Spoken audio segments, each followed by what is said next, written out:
We're in a little lake here in Oklahoma, north central Oklahoma. I'm in an area that I've never been before. It's February the 26th. The water is stained. And what we want to do this time of year is we want to look for the fish that are beginning to get active. They'll start spreading out from their winter schools. What we're going to do is we've been idling down through a channel. It's lined with trees and timber, and I'm going to pull us out into the sides and start looking at different depths of water and look for the suspended fish. All you can do this time of year is look.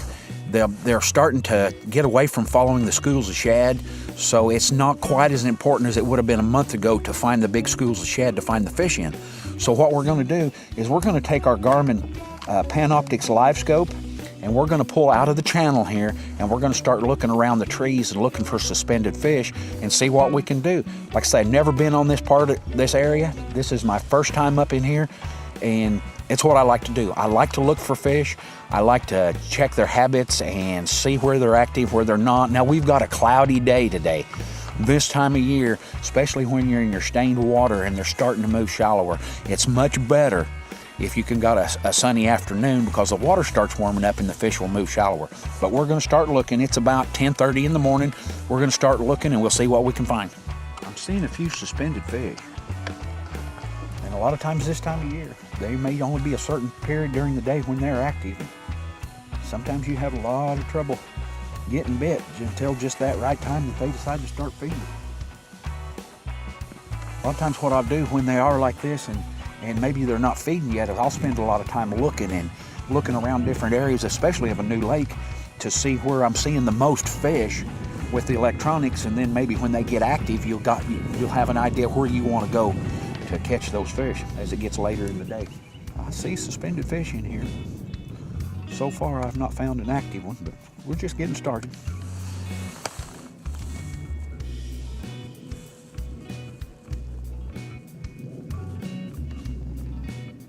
That fish is following it up, but I think I'm across the land.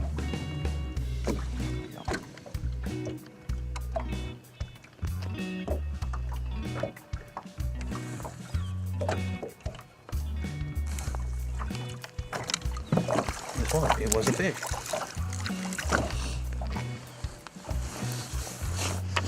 Now, a lot of times too, with this Livescope, if you've got your jig or your bait down in front of a fish, you can, a lot of times if you see them and they don't react to it, they may hang around it a little bit, they may move up a little bit with it, but won't ever bite, change something. Go to a smaller jig maybe, go to a different color.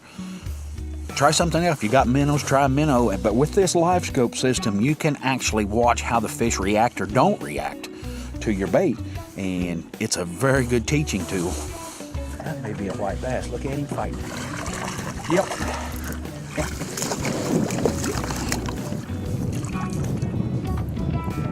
About a 2.5 pound sand bass.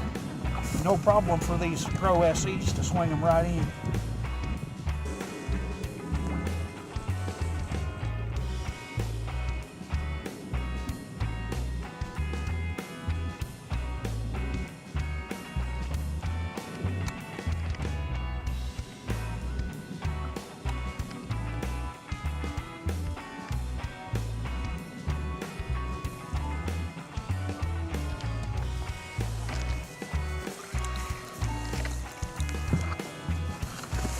Finally got him. This was the 4th time that same fish bit.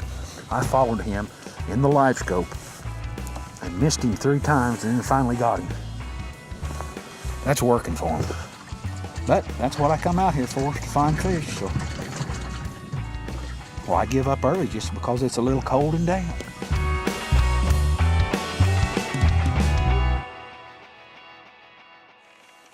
That one I didn't have to work for so long, so maybe they're starting to feed a little bit. It's afternoon now, and we have been way up the creek in this lake.